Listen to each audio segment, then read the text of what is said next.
যখন যেমন পরিবেশ পাই ঠিক তেমনই আচরণ করতে ইচ্ছে করে।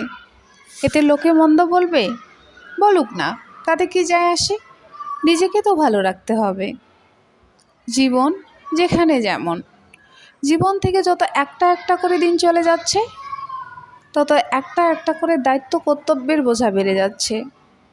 আর সেই দায়িত্ব কর্তব্য পালনের চিন্তায় জীবন তলিয়ে যাচ্ছে হতাশার অতল গহ্বরে।